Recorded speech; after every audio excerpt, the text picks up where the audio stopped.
அகிலமெங்கும் உள்ள தமிழ் நேயர்கள் அனைவருக்கும் பரம்பரை ஜோதிடர் உங்கள் மனோ பாலாஜியின் அன்பான வணக்கம். தனுசு ராசி அன்பர்களுக்கு அக்டோபர் மாத ராசி பலன். இந்த மாதத்துலிங்க நவ கிரகங்களுடைய பயிற்சிகள் எடுத்துட்டோம்னா உங்களுடைய ராசிக்கு 3ஆம் இடத்துல ராகுவும் 4ஆம் இடத்துல சனி பகவானும் 7ஆம் இடத்துல உங்களுடைய ராசிநாதன் குரு 7ஆம் இடத்துல 19ஆம் தேதி வரைக்கும் 7ஆம் இடத்துல தான் இருப்பாருங்க.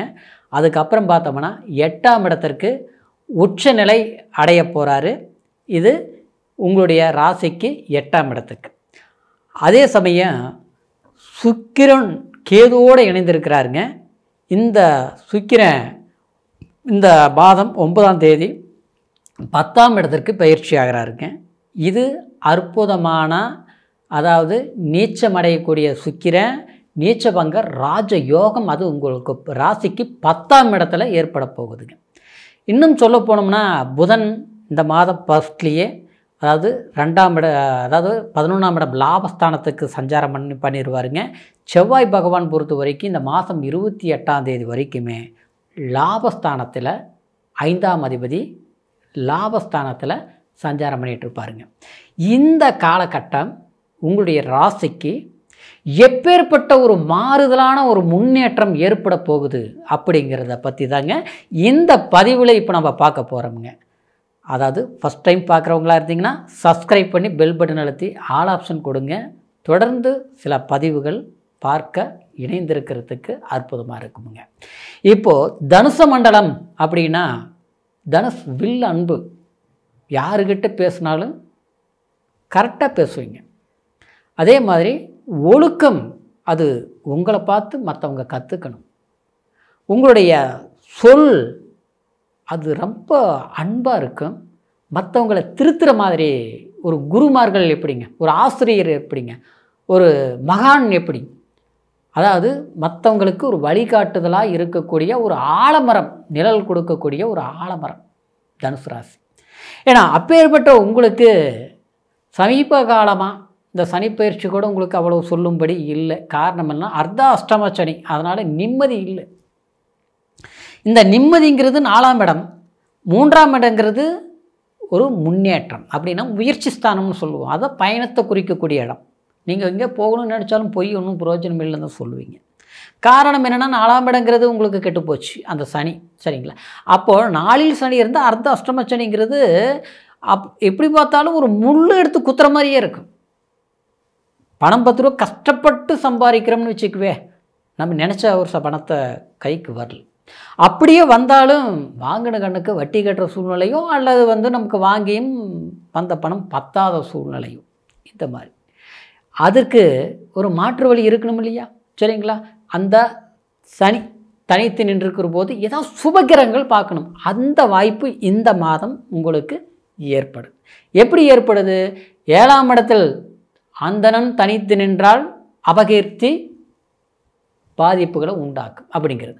அப்போது அந்த குரு 7ஆம் இடத்தில் இருக்கும்போது குடும்பஸ்தானத்தில் மட்டும் இல்லாமல் நண்பர்கள் சார்ந்த விஷயம், யாரு மேலே நம்மளுடைய பாசம் அரவணைப்பு வைத்தோமோ இது எல்லாமே கொஞ்சம் பாதிப்புகள் பலவீனங்கள் உண்டாயிருக்கும். நீங்கள் சமாளிக்கக்கூடிய பக்குவம் வேணால் உங்களுக்கு இருந்திருக்கலாமே தவிர, எவ்வளவோ பிரச்சனை வந்துச்சு, எப்படியோப்பட்ட நெருக்கடிகள் வந்துச்சு, அதிலிருந்து தப்பிச்சுட்டோன்னு வேணால் பெருமையை சொல்லிக்கலாம். ஆனால் நாம் சாதிக்க முடிஞ்சுதான் பார்த்தா கண்டிப்பாக தனுசு ராசிக்காரருக்கு நடக்கல. ஆனால் இந்த 19ஆம் தேதி அந்த குரு 8ஆம் இடத்திற்கு உச்சபலம் அடைந்தாலும், 8ஆம் இடங்கிறது மறைவு ஸ்தானம்லாம் கிடையாதுங்க. குருவை பொறுத்த வரைக்கும் 8ஆம் இடங்கிறது உங்களுக்கு அது உச்சபலம் அடைகிற போது 8ஆம் திடீர் ராஜயோகத்தை கொடுக்கக்கூடிய இடம். அதை விட நமக்கு அந்த குரு சனி பகவானை பார்க்குறார், 4ஆம் இடத்தை பார்க்குறார். அப்போ அந்த சனி ஏற்கனவே அதாவது வக்ரத்தில் இருக்குது, கொஞ்சம் பரவாயில்ல. ஆனால் அந்த குரு பார்வை விடும்போது அந்த இடம் திருப்தி கிடைக்கும். திருப்தி கிடைக்கும்னா, அதாவது ஒரு நல்ல விஷயங்கள், வண்டி வாகனம், இரும்பு இயந்திர வண்டி வாகனம், சொந்தமாக பிஸ்னஸ் பண்ணுறவங்க, தூர பிரயாணங்கள் போய் வேலை வெட்டி செய்யணும்னு நினைக்கக்கூடியவங்க, இருந்த வேலை பறி கொடுத்துட்டு அடுத்த கட்டத்துக்கு நம்ம முயற்சி எடுக்கக்கூடியவர்களுக்கு ஆதாயமான தேவையான நல்ல விஷயங்கள் கண்டிப்பாக இந்த மாதம் நடக்கும். சரிங்களா? அது 19ஆம் தேதிக்கு பிறகு கிடைக்கும்.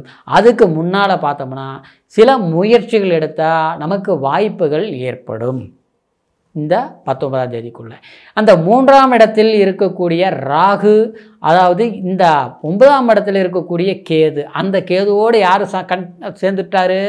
அதாவது உங்களுடைய ராசிக்கு லாபாதிபதி சுக்கிர பகவான் இல்லையா? உங்களுக்கு 6ஆம் அதிபதியும் சுக்கிர பகவான் இல்லையா? அந்த சுக்கிர பகவான் அதாவது பாக்கியஸ்தானத்தில் கேது இருக்கிறது எப்போவுமே நல்லது கிடையாது. அது சிம்மத்தோட வீட்டில்.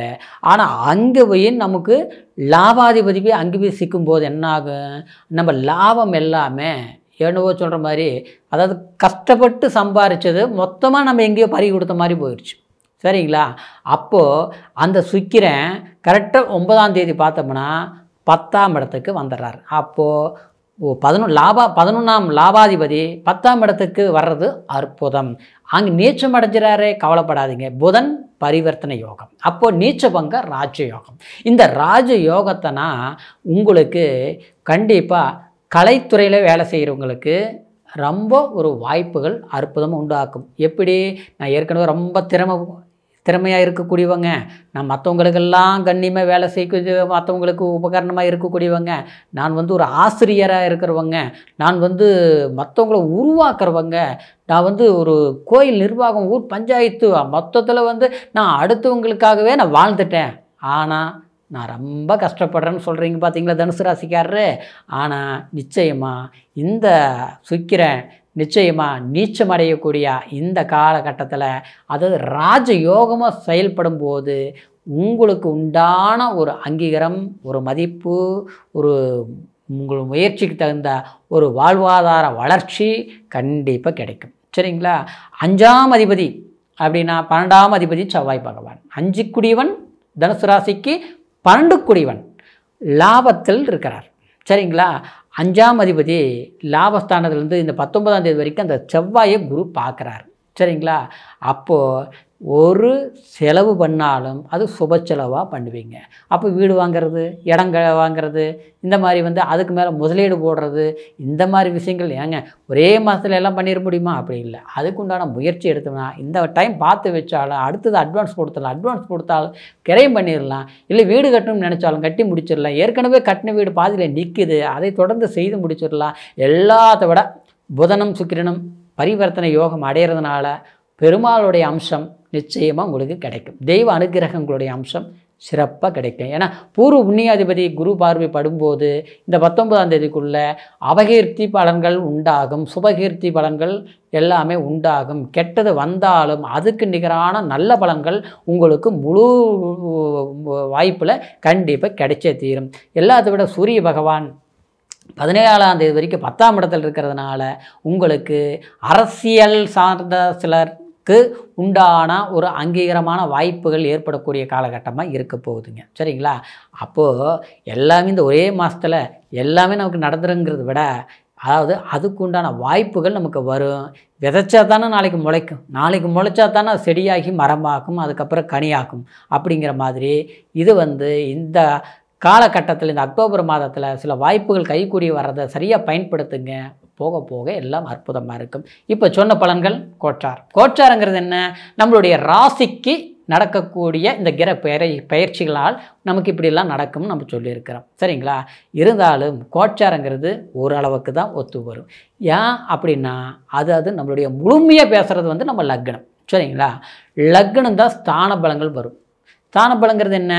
2ஆம் இடம் குடும்பஸ்தானம், 3ஆம் இடம் சகோதரஸ்தானம், 4ஆம் இடம் சுகஸ்தானம், தாய்ஸ்தானம், 5ஆம் இடங்கிறது பூர்வ புண்ணியஸ்தானம். இப்படி அப்போது நம்மளுடைய கேந்திர ஸ்தானங்களில் என்னென்ன கிரகங்கள் பலம் பெற்றிருக்குது, அதே மாதிரி மூல திரிகோணாதிபதிகளில் எந்த அளவுக்கு பலம் பெற்றிருக்குது, நம்ம ஜாதகத்தில் எந்தெந்த யோகங்கள் பெற்றிருக்குது, அந்த தசாபுத்தி இப்போ நடக்குதா அப்படிங்கிறது நம்ம பிறப்பு ஜனன ஜாதகத்தை தான் பார்த்துக்க முடியும். இல்லை பாதகாதிபதிகள் திசைகள் எதாவது நடந்தால் நம்ம அதை எப்படி ஃபாலோ பண்ணணும், எந்த மாதிரி வேலைகள் செய்யணும், அதுவும் நம்மளுடைய பிறப்பு ஜனன ஜாதகத்தை தான் தெரியுங்க. தசாபுத்தியை வச்சு தான் நம்ம சொல்ல முடியும். சரிங்களா?